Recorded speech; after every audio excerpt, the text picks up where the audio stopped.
কখনো তোমাকে যদি ভুলি, হেদায়েতের আলো জেলে নিও কাছে তুলি। কখনো তোমাকে যদি ভুলি, হেদায়েতের আলো জেলে নিও কাছে তুলি। দয়া করো মায়া করো ও হে দয়াবান, তুমি রহমান তুমি মেহেরবান।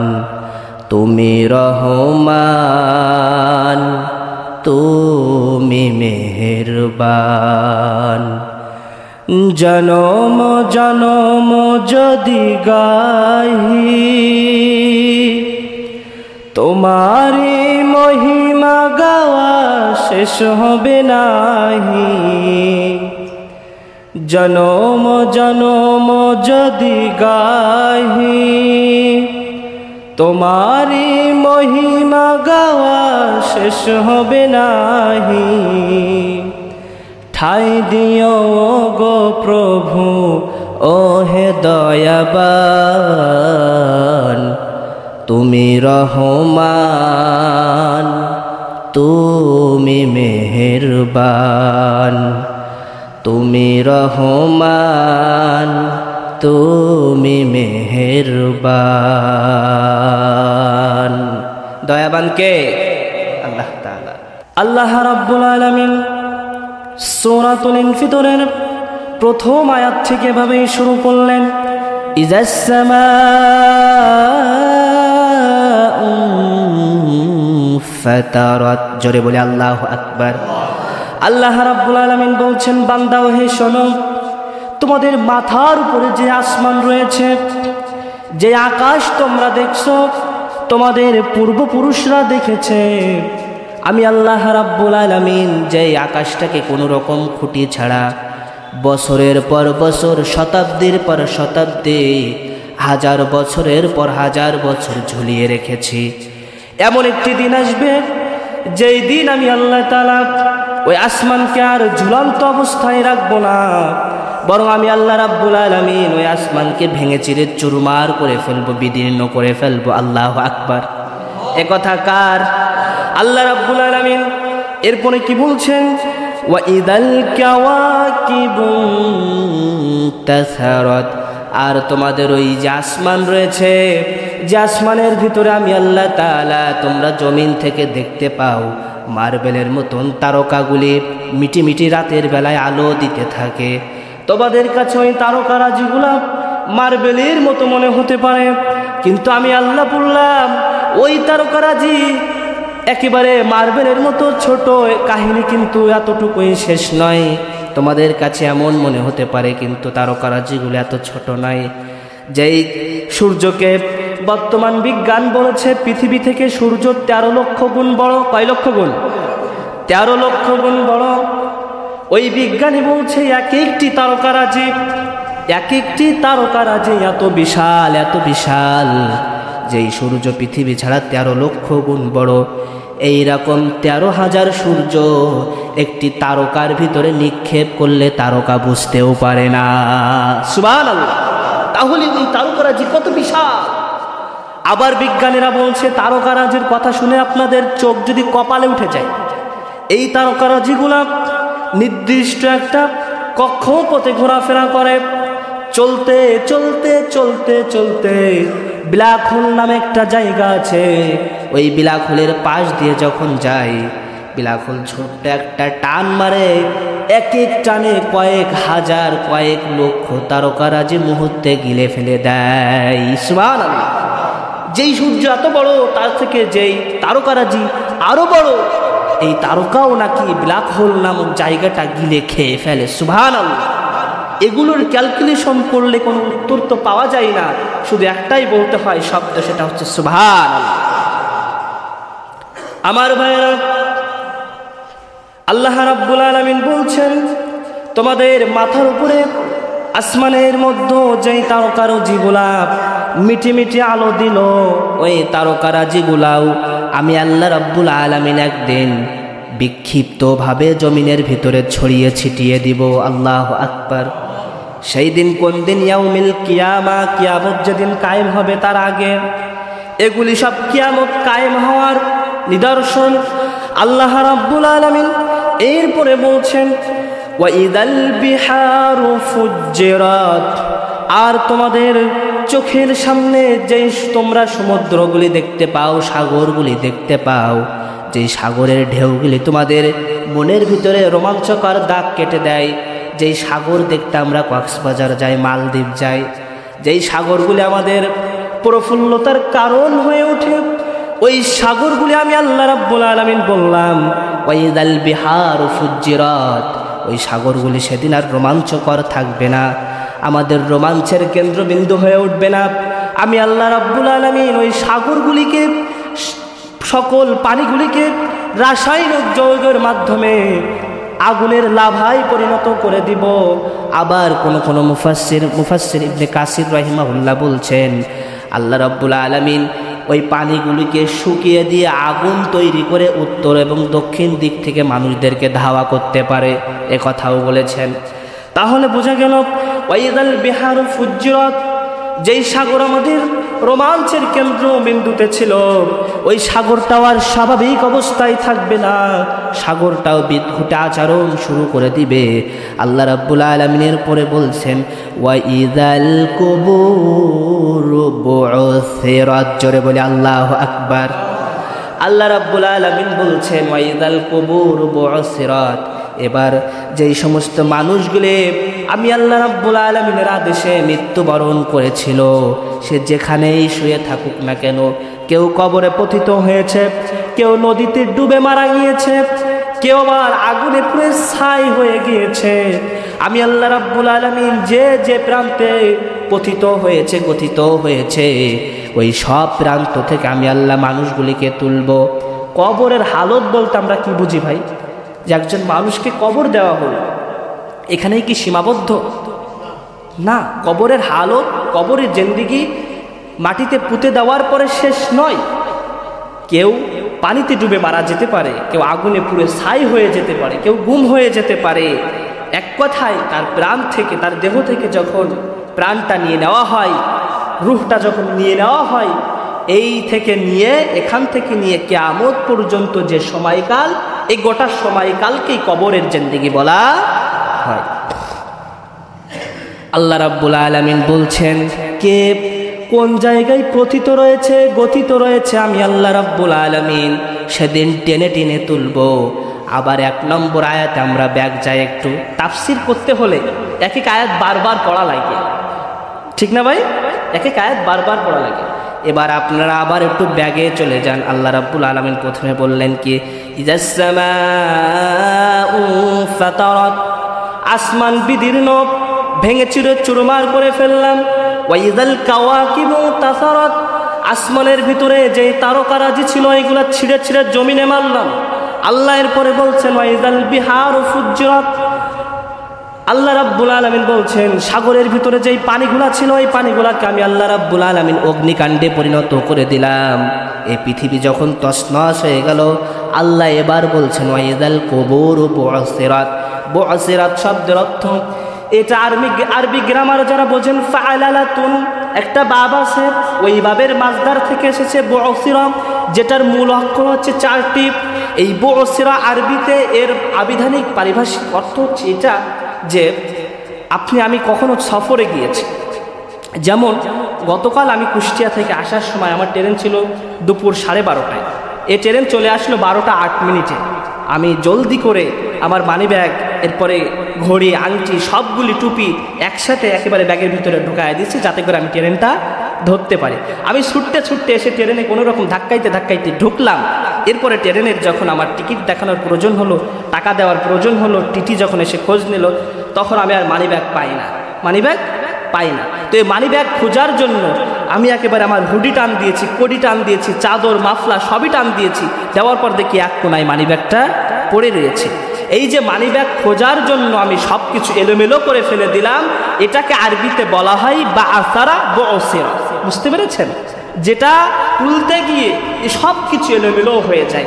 তা আল্লাহ তাআলা আগের তিনটা অবস্থানে আপনি খেয়াল করুন, আসমান বিদীর্ণ, তারকারা যেগুলো বিক্ষিপ্ত হয়ে ছিটিয়ে জমিনে পড়েছে, এরপরে আল্লাহ বলছেন সাগরের পানিগুলাকে আমি অগ্নিকাণ্ডে পরিণত করেছি, তামাম দুনিয়া মেসামার অবস্থা।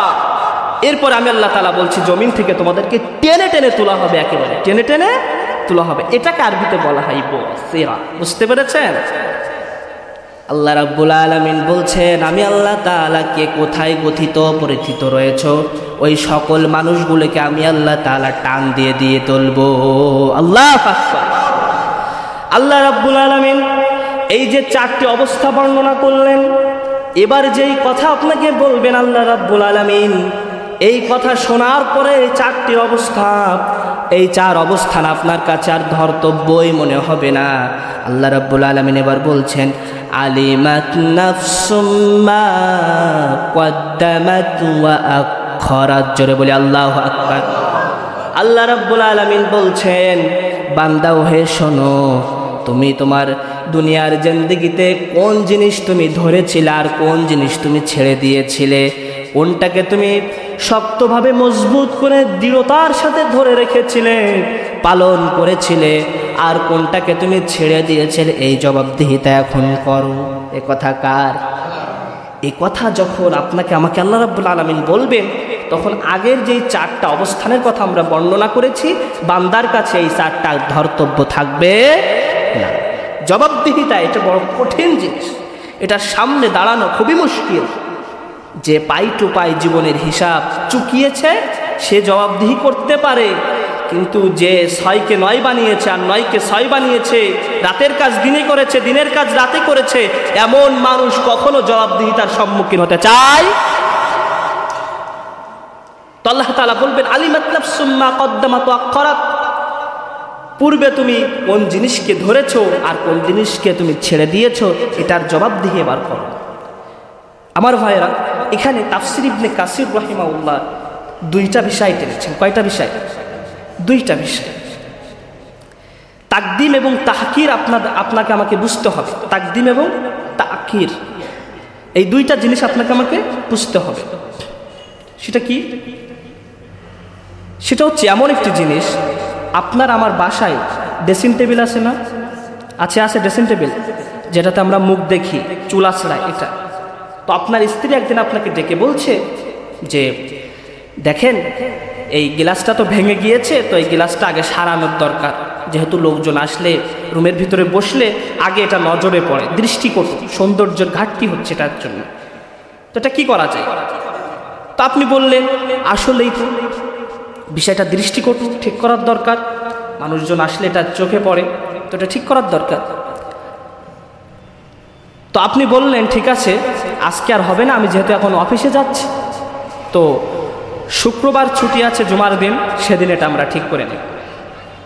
তার মানে এই ঘটনার দ্বারা বোঝা গেল যে ওই গ্লাসটা ঠিক করা আপনার জন্য জরুরি, কিন্তু এত জরুরি নয় যে এখন অফিস বাদ দিয়ে গ্লাস ঠিক করা লাগবে। অর্থাৎ বোঝা গেল এমন সময়ে গ্লাসের চাইতে অফিসে যাওয়ার গুরুত্ব বেশি। আমি কি আপনাদেরকে বোঝাতে পেরেছি? তাহলে পরে আপনি অফিসে গেলেন, এরপরে শুক্রবার জুমাবার আসলে পরে আপনি গ্লাসটাকে ঠিক করলেন। আরও উদাহরণ দেওয়া যায়, বাহিরের রাষ্ট্রে যারা গিয়েছেন, বিমানে সফর যারা করেছেন, দারুণ দারুণ মজার মজার খাবার দেয়, বলা হচ্ছে it's a also expensive food, খুবই সুন্দর খাবার, বিউটিফুল খাবার, খুবই সুস্বাদু টেস্টি খাবার। মুমিন ইমানদার যে হবে সে অবশ্যই জিজ্ঞাসা করবে এটা হারাম কি হালাল, এটা কি হালাল কি হারাম। যদি হারাম হয় সাল্লি বাল্লি গললে, যাই হোক, টেস্টি হোক আর যাই হোক না কেন, ইমানদারের কাছে হারাম খাবার কখনোই ফার্স্ট প্রায়োরিটি হতে পারে। বুঝতে পেরেছেন কথা? তাকদিম এবং তাখির আপনাকে বুঝতে হবে, কোনটার গুরুত্ব দেওয়া উচিত আর কোনটাকে ছেড়ে দেওয়া উচিত, এটা আপনাকে বুঝতে হবে। ইমানদারের কাছে খাবারের স্বাদ নাই, টেস্ট নাই, কিন্তু হালাল ওইটা ইমানদার সাথে সাথে গ্রহণ করবে, ঠিক কিনা? এ কথার দ্বারা আপনাদেরকে আমি এটাই বুঝাতে চাইলাম আমার ভাইয়েরা, আল্লাহ রাব্বুল আলামিন মসজিদের মাধ্যমে আমাদেরকে দিনে দৈনন্দিন 5 বার ডাক দিয়ে থাকে। কতবার? সবাই বলেন কতবার? 5 বার ডাক দিয়ে থাকে। সারা রাত কাজ করেছে, ফজরের আজান দিয়েছে, এমত অবস্থায় মনটা চাচ্ছে আর একটু ঘুমালে খুব ভালো হয়, শরীরে এনার্জি আসে আরো। কিন্তু আল্লাহ যখন ডাক দিয়েছেন, আমার এনার্জির দরকার নাই, শরীরে জ্বর জ্বর ভাব, এটারও আমি মানি না।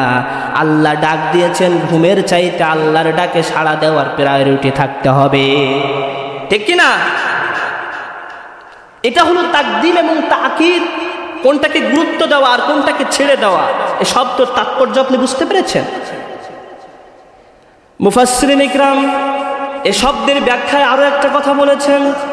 দুনিয়ার জমিনে এখানে অনেকেই ভালো মানুষ রয়েছে, আমরা নেক আমল করি, বহু ভালো কাজ আমরা করি, কিন্তু দুনিয়া থেকে যাওয়ার সময় এমন একটা কাজ করে গিয়েছি যেটার জন্য কিয়ামত পর্যন্ত আমার আমলনামায় শুধু গোনা যায়। সেটা কি কাজ? হাজী সাহেব মানুষ, নামাজ পড়ে 5 ওয়াক্ত, প্রতি বছর হজ করে, যাকাত দেয়, সমাজের উন্নয়নমূলক কাজ করে, কিন্তু একটা সন্তানকে দেখতে পায় না, জমি ফাঁকি দিয়া দিছে। এমন লোক তো নেই, আছে? যদি ভাই এমন লোক থেকে থাকেন, নিজেকে সংশোধন করতে হবে। কি করতে হবে? সংশোধন করতে হবে। এটা বড় খারাপ জিনিস। তো মুফাসসিরিন ইকরাম তাকদিব এবং তাহকিরের এটাও ব্যাখ্যা করেছেন, আবার এমন একটি ভালো কাজ করে গিয়েছে যার জন্য সে সারা জীবন সওয়াব পায়, কবরে শুয়ে থেকেও সওয়াব পায়। এটা একটা কথা। প্রিয় ভাইরা আমার, আলিমাত নাফসুম মা কদ্দামাত ওয়া আখখারাত, ইমানদারের জীবনের ফার্স্ট প্রায়োরিটি হবে আল্লাহ এবং আল্লাহর রাসূল কি বলেছেন। আল্লাহ যেই হুকুম দিয়েছেন, যেই বিধান দিয়েছেন, ওই বিধানের সামনে তামাম দুনিয়াও যদি ইমানদারের সামনে অফার করা হয়, ইমানদার অবশ্যই সেই অফারকে ফিরিয়ে দিবে, ঠিক কিনা? আল্লাহ রাব্বুল আলামিন এবার বলছেন, ইয়া আইয়ুহাল ইনসানু মা গররাকা বিরাব্বিকাল কারীম। জোরে বলি আল্লাহু আকবার। আল্লাহ রাব্বুল আলামিন ইয়া আইয়ুহাল ইনসান, তামাম দুনিয়ার মানুষদেরকে ডাক দিয়েছেন, নাকি বলেছেন ইয়া আইয়ুহাল মুমিনুন, মুমিনদেরকে ডাক দিয়েছেন? আল্লাহ রাব্বুল আলামিন কিন্তু বলেন না ইয়া আইয়ুহাল মুমিনুন, ইয়া আইয়ুহাল আমতলাবাসী, এ কথা বলেছেন না, এ কথা বলেন না। আল্লাহ বলছেন ইয়া আইয়ুহাল ইনসান, তামাম দুনিয়ায় যত মানুষ রয়েছে ওই মানুষদেরকে আমি আল্লাহ ডেকে বলছি, মা গররাকা বিরাব্বিকাল কারীম, তোমার কারীম রব থেকে তোমাকে কে প্রতারিত করলো, কে তোমাকে প্রবঞ্চনায় ফেলে দিল? এ কথা কে বলছেন? আল্লাহ তাআলা। কিয়ামতের এতগুলি নিদর্শন আল্লাহ তাআলা বর্ণনা করে এবার বলছেন, বান্দা তোমাকে কে, তোমার রব থেকে, কারীম রব থেকে তোমাকে প্রতারিত করলো, কে তোমাকে প্রবঞ্চনায় ফেলে দিল? কত দরদ করে বলছে। এখানে আপনি শব্দের দিকে খেয়াল করুন, ইয়া আইয়ুহাল ইনসান, আরবি শব্দের সম্পর্কে যারা অনেক পড়াশুনো করেছেন তারা জানেন ইনসান শব্দটি এসেছে নিসয়ান অথবা উনসুন থেকে এসেছে, দুইটা শব্দ থেকে এসেছে। নিসয়ান শব্দের অর্থ হচ্ছে ভুলে ভরা। কিসে ভরা? ভুলে ভরা। আর উনসুন শব্দের অর্থ হচ্ছে মোহাব্বত এবং আদরের বান্দা। কিসের বান্দা? আদরের বান্দা। আল্লাহ তাআলা মানুষদেরকে ডেকে বলছেন, ইয়া আইয়ুহাল ইনসান, হে আমার আদরের বান্দা, মা গররাকা বিরাব্বিকাল কারীম, কিসে তোমাকে কারীম রব থেকে প্রতারিত করল? এটা আল্লাহ তাআলা ডেকে বলছেন। আমার ভাইরা, আল্লাহ রাব্বুল আলামিন এরপরে বলছেন, আল্লাযী খলাকাকা ফাসাওয়াকা ফাআদালাক ফি আইয়ি সূরাতিন মা শাআ রাক্কাবাক। জোরে বলি আল্লাহু আকবার। আল্লাহ রাব্বুল আলামিন বলছেন, যিনি তোমাদেরকে সৃষ্টি করেছেন, শুধু সৃষ্টি করেছেন বিষয়টি মোটেও এরকম নয়, সৃষ্টি করার সাথে সাথে তোমাদেরকে সুন্দর অবয়ব দিয়েছেন, সুসামঞ্জস্যশীল করেছেন, সুবহানাল্লাহ। এরপরে তোমাদেরকে বুদ্ধিদীপ্ত করেছেন। আল্লাহ তাআলা বলছেন, আল্লাযী খলাকাকা ফাসাওয়াকা ফাআদালাক, তোমাদেরকে সুঠাম করেছেন এবং সুসামঞ্জস্যশীল করেছেন। এখানে আল্লাযী খলাকাকা ফাসাওয়াকা ফাআদালাক, এই খলাকা শব্দের দিকে আপনি খেয়াল করুন। রব বলতে আমরা কি বুঝি ভাই? রব বলতে আমরা আল্লাহ তাআলাকে বুঝি, এতটুকুই আমরা বুঝি রবের ব্যাখ্যা। জি না, তাহলে পৃথিবীতে সবাই রব হতো। তিনি আমাদের রব কেন? তিনি আমাদেরকে সৃষ্টি করেছেন, এজন্যই তাকে আমরা রব বলে স্বীকৃতি দেই। তাহলে পৃথিবীতে কেউ কি কিছু সৃষ্টি করে না? একটা কোম্পানি একটা গাড়ি সৃষ্টি করে, অনেক নতুন নতুন প্রযুক্তি মানুষ সৃষ্টি করছে, তাহলে কি মানুষ রব হয়ে গেল? না, মানুষ নমুনা ছাড়া কোনো কিছুই সৃষ্টি করতে পারে না। এ সৃষ্টিকে আরবিতে বলা হয় জাআলা। আরেকটি সৃষ্টি রয়েছে আরবিতে, সেটা হচ্ছে খলাকা। খলাকা হচ্ছে ওই সৃষ্টি যেটা নমুনা ছাড়া করেছেন। কে করেছেন? আল্লাহ তাআলা। আল্লাহ রাব্বুল আলামিন বলছেন খলাকাল্লাহু আদামা বিয়াদিহি, আমি আল্লাহ রাব্বুল আলামিন পৃথিবীতে কোনো মাখলুকাত আমার নিজ হাত দিয়ে সৃষ্টি করি নাই, কিন্তু মানুষ হলো আমার এত আদরের, এত ভালোবাসার, যেই মানুষগুলিকে আমি আল্লাহ রাব্বুল আলামিন বললাম খলাকাল্লাহু আদামা বিয়াদিহি, আমার হাত দিয়ে এই মানুষদেরকে সৃষ্টি করেছি। তাহলে বোঝা গেল আল্লাযী খলাকাকা ফাসাওয়াকা ফাআদালাক, তিনি হলেন এমন রব যিনি কোন রকম নমুনা ছাড়া মানুষদেরকে সৃষ্টি করেছেন, এ দুনিয়াকে সৃষ্টি করেছেন। আমার আল্লাহ রাব্বুল আলামিন এই কথা বলতে গিয়ে অন্য জায়গায় আবার বললেন গোলাম শোনো, এমন একটা সময়কাল ছিল যে সময়ে পৃথিবীর মানুষ তোমার অস্তিত্ব জানতো না। ওই সময় আমি আল্লাহ রাব্বুল আলামিন তোমার বাবার বীর্য থেকে নিয়ে মায়ের জরায়ুতে দিয়ে তোমাকে দীর্ঘ 10টা মাস বড় করেছি, সুনির্দিষ্ট একটা সিস্টেমে তোমাকে বাহির করেছি, এ পৃথিবীতে তোমার অস্তিত্ব ঘটিয়েছি, তোমাকে আমি আধিপত্য দিলাম, ক্ষমতা দিলাম, আমি আল্লাহ রাব্বুল আলামিন তোমাকে খাওয়ায়া পড়ায়া বড় করলাম। আর আজকে তুমি আল্লাহ রাব্বুল আলামিনকেই ভুলে গেলা। এজন্য আমি আল্লাহ বললাম মা গররাকা বিরব্বিকাল কারীম, দুনিয়ার এমন কোন জিনিস পেয়েছো যেই জিনিস পেয়ে তুমি তোমার রবকেই ভুলে গিয়েছো। আল্লাহ, এটা আল্লাহ তাআলা বড় আক্ষেপ করে বললেন, আরে বান্দা, আমি তোকে বড় করলাম, তোর কোনো অস্তিত্ব পৃথিবীতে ছিল না, সুঠাম করলাম, সুসামঞ্জস্যশীল করলাম, বুদ্ধিদীপ্ত করলাম, আর সেই বুদ্ধির ঠালায় আজকে তুমি আমাকে অনুসরণ করার সুযোগই পাও না। এমন মানুষ আসে না? আহা, ক্ষমতা পেয়ে, আধিপত্য পেয়ে তার এতই ব্যস্ততা, সে আল্লাহকে আর স্মরণ করার সুযোগই পায় না। কিন্তু আল্লাহ বললেন আমি তোমাকে এমন ক্ষমতা দিয়েছি। কে দিয়েছেন? মানুষ এতটা বুদ্ধিদীপ্ত, আল্লাহ রাব্বুল আলামিন মানুষকে এতটা বুদ্ধিশীল করে তৈরি করেছে। এখান থেকে নিয়ে যদি 20 বছর পূর্বেও কেউ বলতো যে আমার ছেলে থাকবে লন্ডনে আর আমি থাকবো বাংলাদেশে, এমন একটি জিনিস আসবে যে জিনিসের মাধ্যমে আমার ছেলেকে আমি দেখতে পাবো, 20 বছর 25 বছর পূর্বের মানুষ বলতো যা বলছিস বলেছিস, আর কারোর সামনে বলিস। কিন্তু মানুষের মাথায় এই বুদ্ধি কে দিয়েছে? আল্লাহ তাআলা দিয়েছে। এত বুদ্ধি মানুষের। প্রিয় ভাইয়ের আমার, এক মানুষ, এক ব্যক্তি, গরিব মানুষ, নিজের ক্ষেতের বাঙ্গি নিয়ে বসছে বাজারের ভিতরে। কিসের ভিতরে বসছে? বাজারে বসে না অনেক, হ্যাঁ, একেবারে চাদর বিছায়া বাঙ্গি, তরমুজ এগুলো নিয়ে বসে। তো একজন মানুষ, মুরব্বী মানুষ, হ্যাঁ, বাঙ্গি নিয়ে বসছে। বাঙ্গি খুব সুস্বাদু খাবার না, কিন্তু উপকারী খাবার। তো প্রতি পিস বাঙ্গির দাম ধরেছে 30 টাকা করে। কয় টাকা করে? বলেন বলেন, 30 টাকা। এখন উনি বলতেছে, বাজারের ভিতরে অ্যানাউন্স করতেছে যে প্রতি পিস 30 টাকা, প্যাকেজে নিলি 100 টাকা। তিনটা প্যাকেজে নিলি কয় টাকা? 100 টাকা। আচ্ছা, পিস যদি 30 টাকা হয়, 3 পিসের দাম কত? আপনারাও দেখি ভুল কন, 100 টাকা কয় উনি? কত? হ্যাঁ। এখন এক ব্যক্তি বলছে, ভাই মুরব্বী চাচা, আপনার হিসাবে ভুল হচ্ছে। এক পিস যদি 30 টাকা হয় তাহলে 3 পিসের দাম হবে 90 টাকা। চাচা কয়, না আমি পুরাতন ব্যবসায়ী, আমার হিসাব ঠিক আছে। এখন ওই লোক ভাবছে মুরব্বী বয়সে ধরছে ভীমরতি, একটা শিক্ষা তো দেওয়া লাগে। কি দেওয়া লাগে? শিক্ষা তো একটা দেওয়া লাগে। তো বলছে, চাচা আমাকে একটা বাঙ্গি দেন।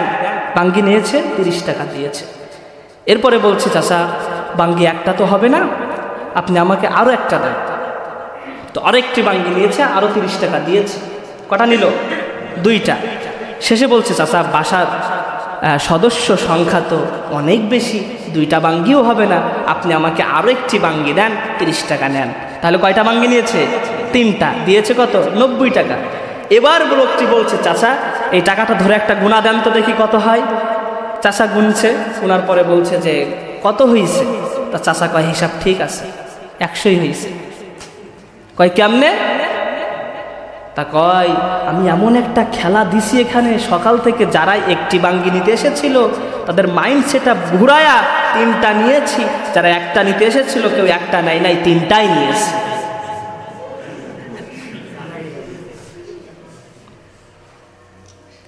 তাহলে আল্লাহ রাব্বুল আলামিন বললেন, আল্লাযী খালাকাকা ফাসাওয়াকা ফাআদালাক ফি আইয়ি সূরাতিন মা শাআ রাক্কাবাক।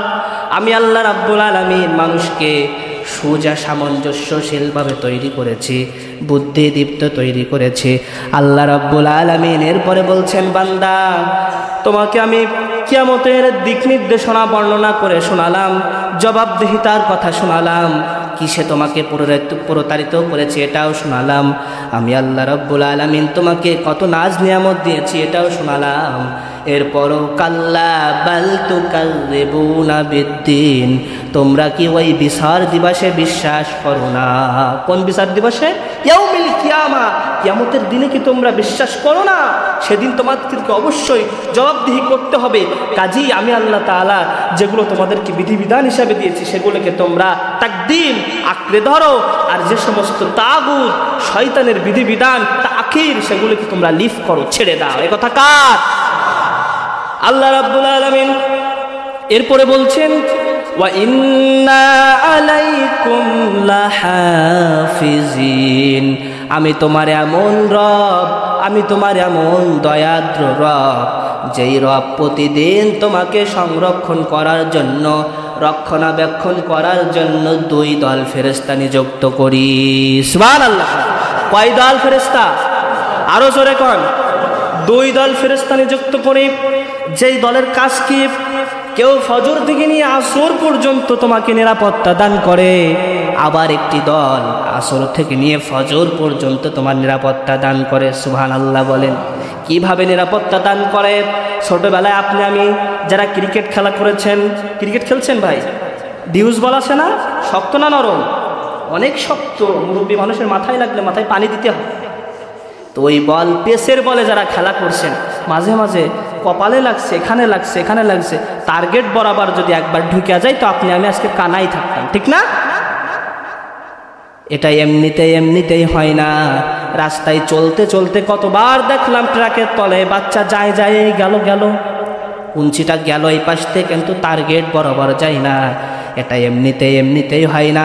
আল্লাহ বলছেন, ওয়া ইন্না আলাইকুম লাহাফিজিন, তোমাকে সংরক্ষণ, তোমাকে রক্ষণাবেক্ষণ করার জন্য আমি আল্লাহ তাআলা ফেরেশতা নিযুক্ত করেছি।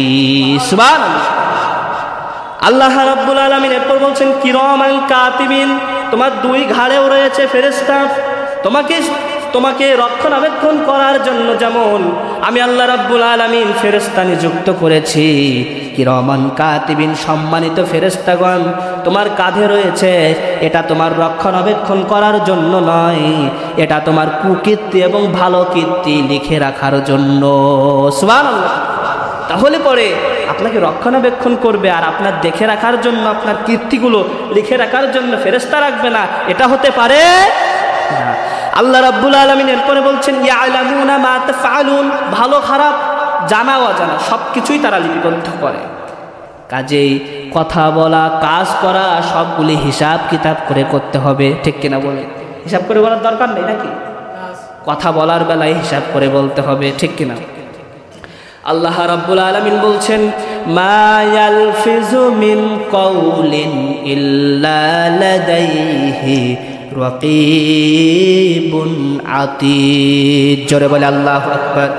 আল্লাহ রাব্বুল আলামিন বলছেন, তোমরা যে সমস্ত মুখ থেকে কথাগুলি বাহির করো, ওই কথাগুলি তোমরা যথাযথ কথা বলো, উপযোগী কথা বলো, অনর্থক কথা বলো না।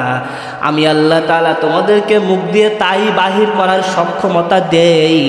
আমি আল্লাহ যেইগুলো লিপিবদ্ধ করতে পারি, আমি আল্লাহ তাআলা লিপিবদ্ধ করতে পারবো না, তুমি মুখ দিয়ে বাহির করবা, এত সস্তা কারবার নয়। তুমি যাই মুখ দিয়ে বাহির করো তাই আমি লিপিবদ্ধ করতে পারি।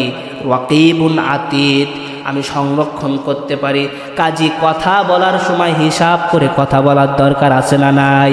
এ কথা মানুষকে অনেক উন্নত করে, মর্যাদাশীল বানায়। আবার এ কথা মানুষকে দিনে দিনে কি বলে, একেবারেই ক্ষমতার অতল গহ্বরে নামিয়ে দেয়, ধ্বংসের অতল গহ্বরে নিপতিত করে দেয়। এজন্য কথা বলার সময় আমাদেরকে বড় সতর্ক থাকতে পারা যাবে ইনশাআল্লাহ।